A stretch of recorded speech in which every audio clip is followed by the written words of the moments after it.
बाकी जगह है, दिखाई नहीं दे रही। अरे गई होंगी अपनी रूबी बाजी के पास। और इजाजत दे दो उसे उसके साथ घूमने की। देख लेना एक दिन उसकी सोहबत में क्या गुल खिलाएगी तुम्हारी पाकीज़ा। मैंने दी थी इजाजत?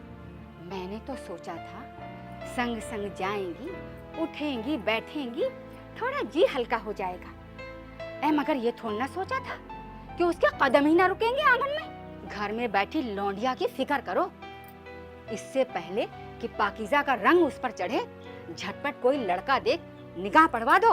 बिरादरी के लोगों से कुछ जिक्र करता हूँ, कोई अच्छा लड़का मिल ही जाएगा। अभी 4 दिन हुए नहीं आपा की तलाक को और आप उनके लिए लड़का तलाशने की सोचने लगे अब्बू। हेलो सुन लो, घर के बड़े बुजुर्ग क्या राय दे रहे हैं। ना समझ है। इसमें ना समझी की क्या बात है, ठीक ही तो कह रही हूँ। अरे लौंडिया, तार सी लंबी होती जा रही है मगर अक्कल ढेले बराबर भी नहीं है तेरे पास। तेरे वास्ते ही बात हो रही है। क्या? मेरे वास्ते? मुझे नहीं करनी है अभी शादी। नहीं करनी? तो कब करेगी? जब बुढ़िया हो जाएगी तब। हाँ हाँ तभी सही, मगर अभी नहीं। देखो तो कैसी कतरनी सी जबान चला रही है।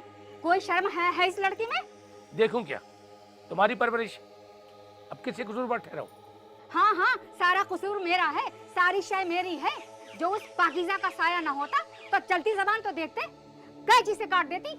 उससे क्यों ना हक कोस रही हो? हाँ हाँ, अब तो सारा कसूर मेरा है, मेरे नसीब का है, वो क्यों कसूरवार होगी? अब बस भी करो, खुदा जाने हर बात का रुख ही बदल देती है। हाँ हाँ, अब तो सारे ऐब मुझ में ही नजर आएंगे। ब्याह कर लाए थे तो यही जमीला पलकों पर बैठती थी। हाय रे मेरा नसीब, हाय। चलता हूँ बेगम, यही अच्छा है, बेहतर यही है आपके लिए भी और मेरे लिए भी।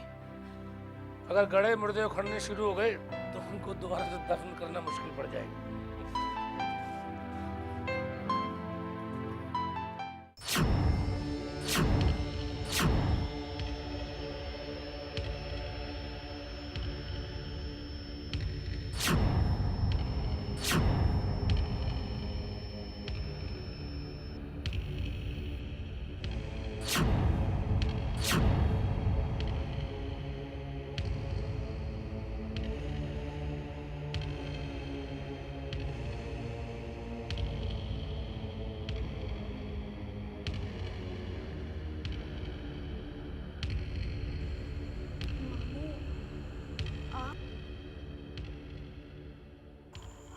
कोई जरूरत नहीं है मुझसे मामू कहने की।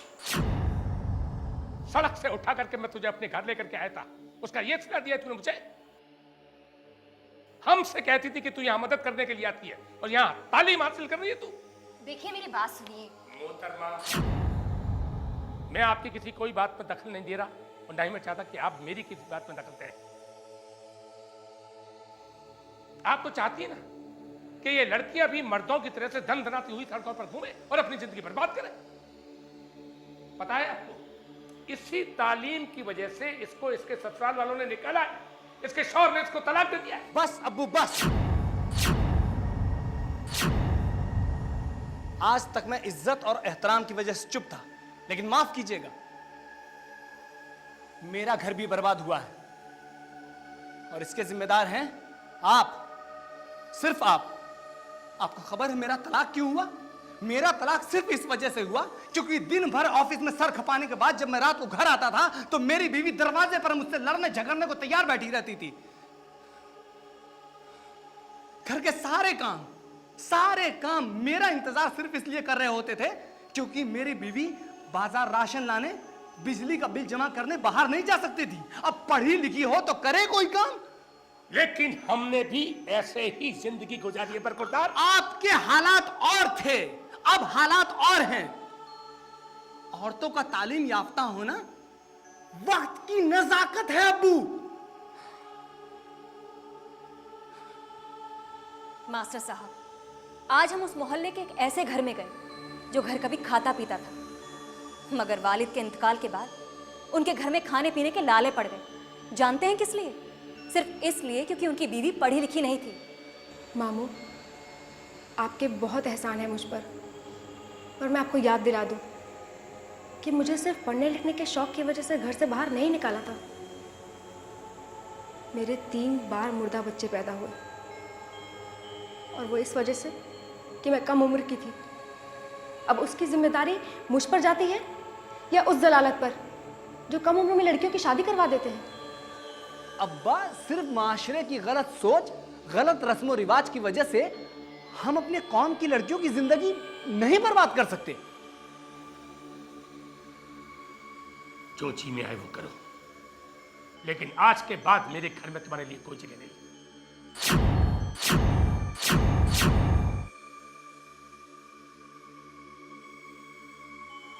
जहां चाहो वहां रहो, जो दिल में आए वो करो। अल्लाह हाफिज।